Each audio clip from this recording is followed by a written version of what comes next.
नमस्कार साथियों, मैं राजू भारद्वाज स्वागत करता हूं आपका न्यूज़ पॉइंट 24/7 में।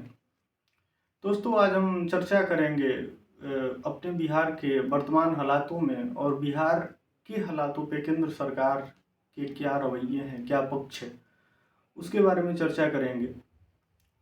दोस्तों, हमारा ये मानना है कि कोई भी राजा होता है वो सिर्फ किसी एक व्यक्ति और किसी एक समाज का राजा नहीं होता है। वो जिस क्षेत्र में भी उसका जो है क्षेत्र है, जहाँ उसकी सारी नियम कानून सब कुछ लागू होते हैं, उसके अंदर जितने भी जनता आती हैं, वो गरीब हो अमीर हो, दबा हो कुचला हो, सबका नेतृत्व राजा को ही करना होता है। और एक राजा का धर्म है कि आप किसी के साथ जो है भेदभाव ना करें। चर्चाएं ये भी है कि राम राज आने वाला है, राम मंदिर बन रहे हैं, और इन सारी चीज़ों के नेता हमारे माननीय प्रधानमंत्री हैं, जो काफ़ी इस चीज़ को प्रमोट कर रहे हैं। और राम राज मतलब एक सुदृढ़, सुरक्षित और सुसज्जित राज्य की कल्पना है राम राज। तो ये चीज़ें सुनकर बहुत अच्छा लगता है कि वाकई में राम राज आ रहा है।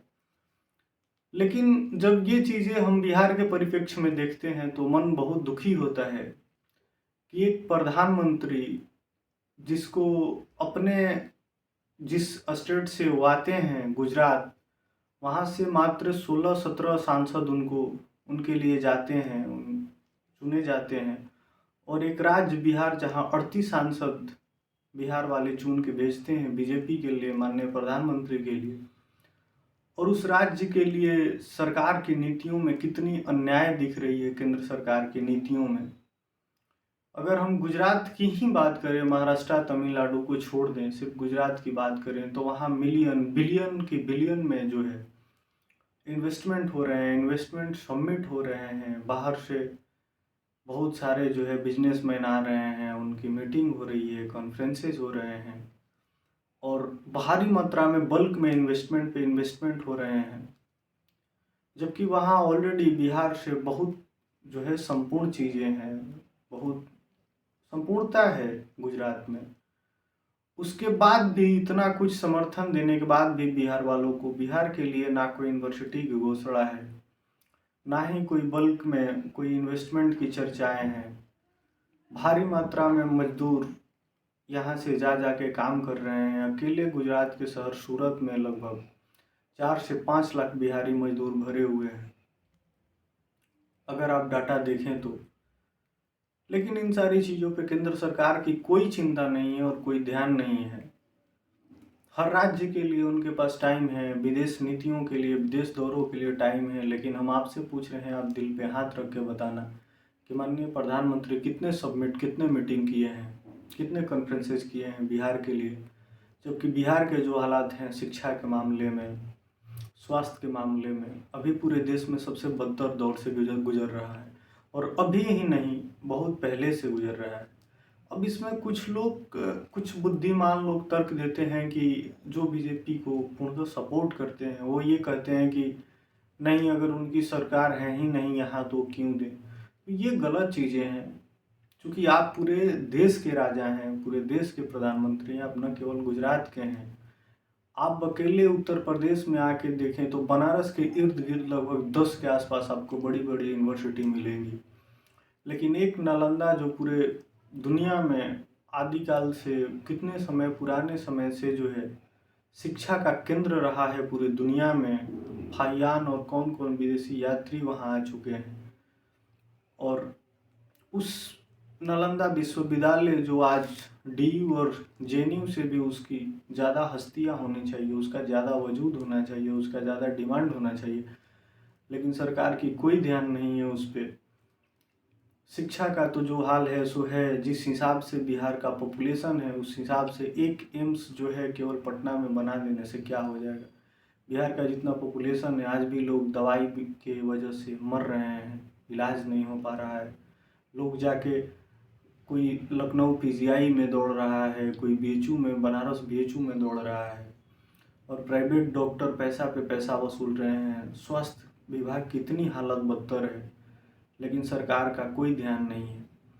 बाकी चीज़ों पे, विदेशी दौरों पे करोड़ों करोड़ों रुपए खर्चे हो रहे हैं। भारत में आईपीएल हो रहे हैं, तमाम तरह की चीज़ें हो रही हैं, उसमें करोड़ों करोड़ों रुपए, कई हज़ार करोड़ रुपए खर्च किए जा रहे हैं। लेकिन बिहार में न स्वास्थ्य पे ध्यान है किसी का, न शिक्षा पे ध्यान है। यहाँ लड़कों का भविष्य कितना बर्बाद हो रहा है, शिक्षा का स्तर इतना नीचे गिरा हुआ है कि शिक्षक जाते हैं स्कूल में लेकिन पढ़ाते नहीं, उन पे ना कोई कार्रवाई है, ना कोई ध्यान है, और ना ही कोई सबसे बेसिक चीज़ किसी भी राज्य की अगर डेवलपमेंट की बात करें तो वहाँ इंफ्रास्ट्रक्चर बहुत ज़रूरी चीज़ होता है। लेकिन यहाँ केंद्र सरकार को यहाँ के इंफ्रास्ट्रक्चर पे कोई ध्यान नहीं है। यहाँ अनएम्प्लॉयमेंट इतना हाई रेट पे है, आप जाके देख लें बिहार के नॉर्थ एरिया में। आप भी जानते हैं कि ये कोसी नदी से कितनी तबाही आती है, हज़ारों हज़ारों लाखों लोग का जीवन प्रभावित होता है। आप उधर जाके देखोगे तो गांव का गांव जो है पलायन कर चुका है कंपनियों में काम करने के लिए। गांव में केवल बूढ़े बुजुर्ग आपको मिलेंगे, चूँकि हर साल बाढ़ आता है, कभी सूखा पड़ता है, कभी बाढ़ आता है, लेकिन सरकार का उस पर कोई ध्यान नहीं है। आपसे बस इतना ही निवेदन है कि अगर आप तक ये वीडियो पहुंच रही है तो आप इस चीज़ का विरोध करिए और अपने भाई को समर्थन करिए, ताकि हम जैसे लोग भी आगे बढ़ के इस चीज़ों को और ऊपर उठा सकें। और केंद्र सरकार का विरोध होना चाहिए। देश हित ठीक है, हो सकता है कि देश हित में नरेंद्र मोदी काम कर रहे हों, लेकिन हम देश हित की बात तभी करेंगे जब हमारे पेट में भोजन होगा, हमारे घर में अनाज होगा और हमारा स्वास्थ्य ठीक होगा। जब हमारे पास अपना कोई बेसिक चीज़ अगर मजबूत ही नहीं रहेगा तो हम क्या राजनीति करेंगे और क्या देश हित के बारे में सोचेंगे।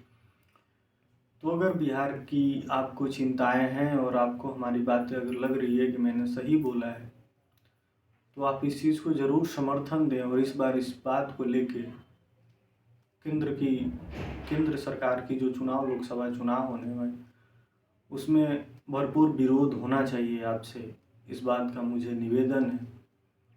बाकी आप क्या राय रखते हैं इसके बारे में, अपने विचारों को कमेंट बॉक्स में ज़रूर बताएं। तब तक के लिए धन्यवाद।